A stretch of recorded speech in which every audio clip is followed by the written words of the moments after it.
Bagaman masaya sa pangkalahatan, may gulo pa rin at basagang pa nga ng bote sa Wata Wata Festival sa San Juan. Limitado na rin ang lugar ng basaan kung saan may hinimatahi. Nakatutok si Oscar Oida. Basaan dito, basaan doon. Wala ngang sinisino ang tubig na isinasaboy bilang bahagi ng Wata Wata Festival sa San Juan. Pero kung dati no man's land ng San Juan para sa mga ayaw mabasa, dehins na ngayon. Mula 7 a.m. hanggang 2 p.m. na lang ang ginawang basaan at nilimita lang sa loob ng itinalagang basaan zone ang Pinaglabanan Road mula N. Domingo hanggang P. Guevara at ang paligid ng Pinaglabanan Shrine. Bawal din ang paggamit ng mga maduming tubig at anumang bagay na nakakasakit. May ipinatupad ring liquor ban. Yung basahan po dito sa San Juan, mas solid po ngayon kasi wala na tayo sa mga kalsada. Hindi na tayo makapag-istorbo ng mga mga papasok. Walang perwisyo yung papunta sa trabaho, yung iba may emergency, etc. etc. Yun lang. Masaya, hindi magulo katulad last year kasi wala sa Boy Dila.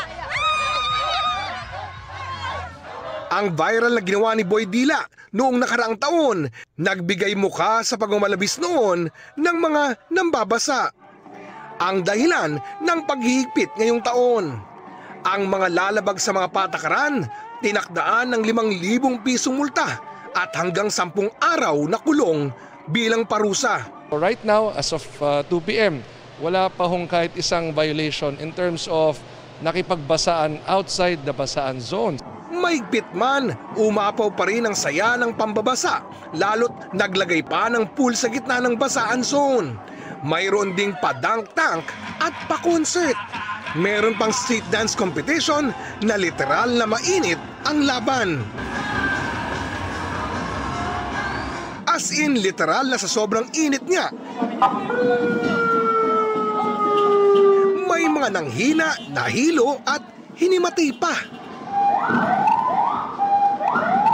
Hindi rin pinalamig ng basa ng init ang ulo ng ilang kabataan na nagkagulo at nagkabasagan ng bote. Kaya may nasugatan. Ang dahilan, nagkabatuhan umano ng water gun. Sa dami ng pulis, agad namang naawat ang gulo at binigyan ng lunas ang nasaktan.